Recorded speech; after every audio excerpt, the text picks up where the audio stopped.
ఇంటిమేషన్‌లంటే direct లాంటిది ఏది ఇవ్వట్లేదు. త్రూ మీడియానే ఎక్కడో ఒక స్టేట్మెంట్ ఇచ్చేసి భయపెడుతున్నారు. ఈయన గెలిచినప్పటి నుంచి ఇదే దిక్కుంది. ఆల్మోస్ట్ 2 ఇయర్స్ నుంచి టెన్షనే పెడుతున్నాడు. అది చేస్తా, ఇది చేస్తా అనేది. మరి అతను అసలు ఏదైనా డిసైడ్ చేసుకున్నాడా? అంటే ఓన్లీ వీళ్ళనందరిని భయపెట్టి తీసేసుకొని, ల్యాండ్స్ తీసుకొని కమర్షియల్ ఎక్స్‌ప్లాయిటేషన్ చేద్దామనుకుంటున్నాను. ఏది క్లియర్ లేదు. అతను రోజు ఒక కొత్త మాట అంటాడు. ఒకసారి 20 మీటర్ బఫర్ అన్నాడు, ఒకసారి 30 అన్నాడు, తర్వాత 50 అన్నాడు.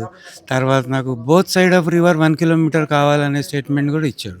మరి దేన్ని నమ్మాలో నాకు అర్థం కాదు. ఈయన అసలు ఏం చేసుకుంటున్నాడు? ఫస్ట్ మొత్తం టోటల్ నాగోల్ నుంచి మంచిర్యాల వరకు మొత్తం నార్సింగి వరకు టోటల్ రివర్‌ని బోత్ సైడ్ 1 కిలోమీటర్ తీసుకుంటా అన్నాడు. మరి అక్కడ హైకోర్టు వస్తది, ఉస్మానియా వస్తది. అవన్నీ అడిగినప్పుడు అవి చెప్పడం మానేశాడు. ఇప్పుడు రాను కొంచెం పబ్లిక్‌ని డివైడ్ చేయాలి, మినిమైజ్ చేయాలనే ప్లాన్‌తో ఫేజ్ 1, ఫేజ్ 2 అని మొదలుపెట్టాడు.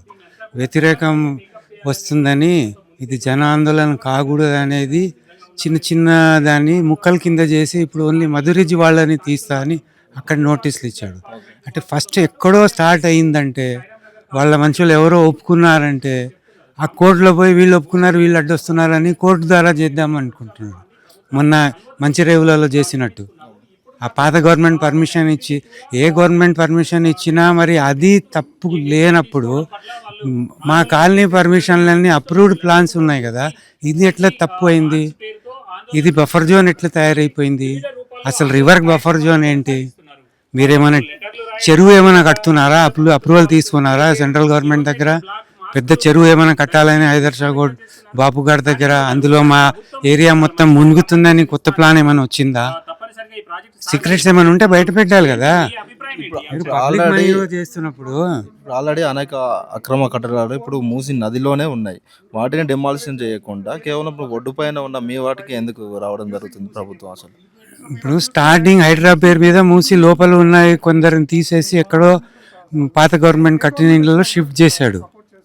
వాళ్ళ బాధలు వాళ్ళవి. వాళ్ళు పని చేసేది ఎక్కడో 30 కిలోమీటర్లు ఉండి వాళ్ళు ఏం చేస్తారు, అందరూ అది ఇడిచిపెట్టి మళ్ళీ ఇక్కడ వచ్చేసారు వాళ్ళు. అది సెపరేట్ చాప్టర్. ఇప్పుడు ఆల్రెడీ సొంత స్థలాల్లో ఉన్న వాళ్ళ పైన పడ్డాడు. అతను తెలిసిపోయింది, నేను రివర్ లోపల ఏమైనా కడితే అది పని చేయదని. రివర్ బ్యాంక్ ల్యాండ్ అక్వైర్ చేసుకొని తక్కువ రేట్లో తీసుకొని కమర్షియల్ పర్పస్ కింద, టూరిజం కింద డెవలప్ చేస్తా, ఇంత టూరిజం వస్తుందని మమ్మల్ని మోసం చేస్తున్నాడు. మా ల్యాండ్ పైన దృష్టి పెట్టాడు. అరే గవర్నమెంట్ దగ్గర ఇన్ని ల్యాండ్స్ ఉన్నాయి, ఇంత పెద్ద మూసి ఉంది, ఎక్కడైనా కట్టుకోవచ్చు కదా. జనాలు లేని చోట కడితే కనీసం కంపెన్సేషన్ లేకుండానే గవర్నమెంట్ ల్యాండ్లో కట్టవచ్చు కదా. మా డబ్బులే మా పైన ఎందుకు వేస్ట్ చేస్తున్నావు? మేము కట్టిన బిల్డింగ్ని కూలగొడతావు, ఆ పైసలు వేస్ట్ అయిపోయినాయి కదా. అది గవర్నమెంట్ ట్యాక్స్ కట్టిన తర్వాత వచ్చిన డబ్బుతో కదా మేము కట్టింది. అది దాన్ని కూలగొడతావు, మళ్ళీ తర్వాత దేనికో కట్టావు, ఏదో చేస్తావు. నువ్వు ఎవరి గురించి? వేరే వాళ్ళ గురించి. ఉన్న ప్రజెంట్ జనరేషన్ని తొక్కేసి చంపేసి నెక్స్ట్ జనరేషన్కి మెడల్ చూపెడుతున్నావా? అయ్యే పనులు చేయాలి కానీ, అరే రిటైర్ అయిన వాళ్ళకి డబ్బులు ఇవ్వడానికి లేవు, వాగ్దానాలు చేసిన డబ్బులు ఇవ్వడానికి లేవు, మమ్మల్ని నువ్వు చంపేసి మా పైన గాంధీ తాత విగ్రహం పెడతా అంటే ఇది ఏమైనా బుర్ర ఉన్న మనిషి చేస్తాడా? ఒకసారి ఆలోచించు. ప్రజల డబ్బు వాడుతున్నావు, నీ సొంత డబ్బు కాదు. సొంత డబ్బు ఉంటే నువ్వు నది లోపల నిలబడి ఇట్లా ఇసిరేసుకో, నీ ఇష్టం. అది మా డబ్బు, మా డబ్బుని నిన్ను ఖర్చు పెట్టమని అధికారం ఎవరిచ్చారు?